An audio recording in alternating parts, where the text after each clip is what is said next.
In America, one of the control mechanisms that's used a lot, and I'm curious as to how much it's used in the UK, is the P test because, say, the guards know everybody's high. 90% were high where I was housed. If a prisoner's acting up or if they didn't like that prisoner, they threaten to give them a P test, knowing they're going to, test positive for drugs. Then they're going to lose the visits. They're going to lose the privileges, such as being able to buy items from the commissary. Is that something that is in use in the UK? Right, piss testing. Yeah.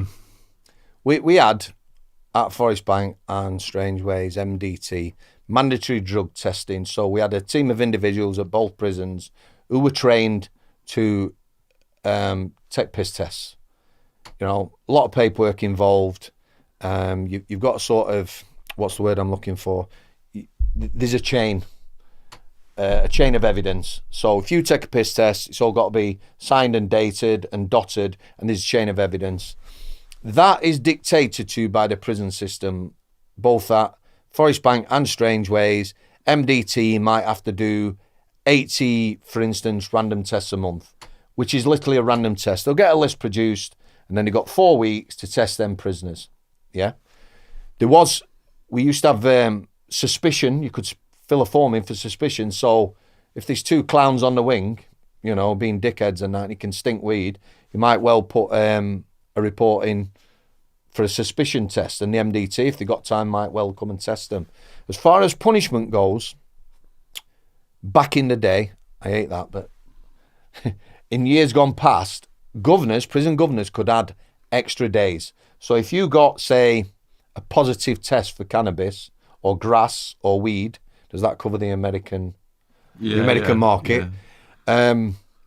They might give you up to 18, 22, 24 days. There was a maximum, yeah. If you come clean, so you're on your nicking now, you've been placed on report, you're in front of the governor. Shaun, positive piss test, how do you plead? Guilty.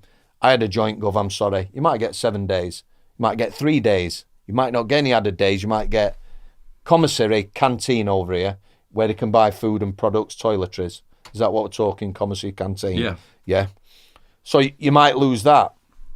If you went not guilty, they can do a second test. If that comes back positive, the prisoner can have their own test done.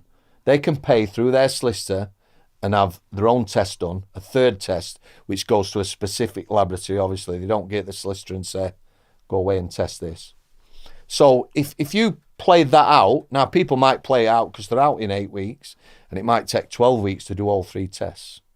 But if you played that out, you might well get the max 24 days. Heroin, smack, skank, what do they call it in America? Yeah, it's the same. Same? Yeah. Heroin. I think it was up to 42 days. Okay. So when I was at Forest Bank, there was a young offender. Now, young offenders used to smoke a bit of weed. Not so much smack, heroin, stuff like that. All young offenders were anti-smack, heroin, brown, whatever you want to call it, yeah? But we had a young offender there. He was quite violent, so he got in a lot of fights. He came in on a 3-month sentence and served 3.5 years with added days because he was on report every week, and they were just giving him added days. In the end, I think the parole board, probation or whatever, they come to some sort of agreement to get him out of jail because the way he was going, he was never going to get out. Yeah. Nowadays, probably what? I don't know, maybe 210, maybe a bit before, a bit after. It was ruled that prison governors couldn't give added days. So what prisons had to do, if someone got a positive piss test, they'd have to have a district judge in. He used to come in once a month, I think, and he would sit, and those tests would have to go in front of him, and the district judge was the only person who could give added days. Very long process, very cost.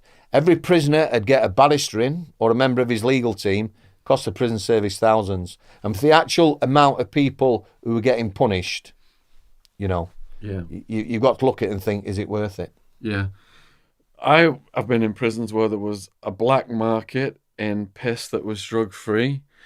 And, generally, though, when you had to do these P tests, you got to do it with the guard staring right at your dick to make sure that you're not switching anyone else's pee in for your pee.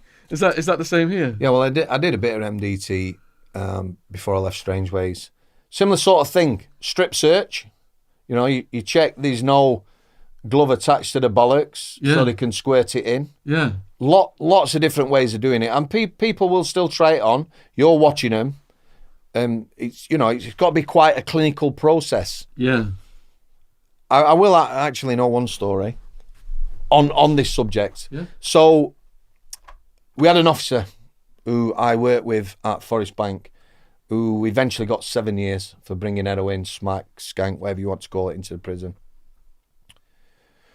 There was a prisoner on the wing that we worked on, B2. Now, I worked with this lad, and he got on well with prisoners, not in a creepy way. He just had his own style. You know, I got on well because I were, they say how you were. So I didn't suspect he was doing anything. But what was happening, we had quite a well-known Salford drug dealer on that wing who'd approached him and said, you know, I'll bung you whatever, 600-700 quid a week if you bring me smacking. So they got this nice little deal going. And then this drug dealer had a random drug test, and he was using as well. So he went to one of the wing cleaners or orderlies for the audience in America. They're prisoners who are picked out for their attitude, behaviour or whatever.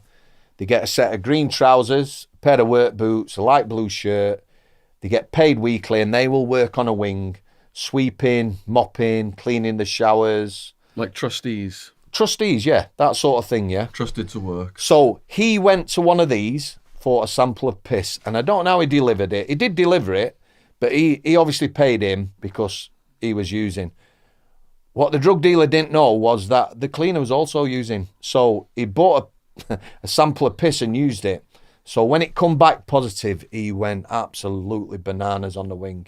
He kicked off, he ended up getting restrained, and he ended up in the block. Segregation, shoe, whatever you want to call it, solitary. So he's down there. Now, prisoners know what's going on. They know bent screws. They know, you know, who to approach, who not to approach. So another prisoner on the wing, who was also a drug dealer, approached him and said, look, I know he was paying you X amount. I'll give you a little bit more. You start bringing in for me. So he thought, yeah, I'll do that. The guy down the block, he found out, and I don't know whether he bubbled him, somebody bubbled him, they grassed him, and police were involved at a later stage, but basically he was stopped coming into the prison, and he had a shoe full of heroin, and he ended up with 7 years. Bloody hell. So, let me ask you this then. A lot of people have said that when the P tests were introduced, before the P test, weed was a drug of choice, but because it stays in the system for over a month, people switch to heroin to avoid the detection, because heroin only lasts a matter of days in the pee. And now we got spice. Now we got spice, right? In the P test at all, which is, it seems doesn't. to me, it doesn't. But do you know what? I think it's not a consequence. Like the amount of people who actually get caught drug testing. I mean, positive P tests, as you want to call them, is minimal for me. It's, you know, it might as well be redundant.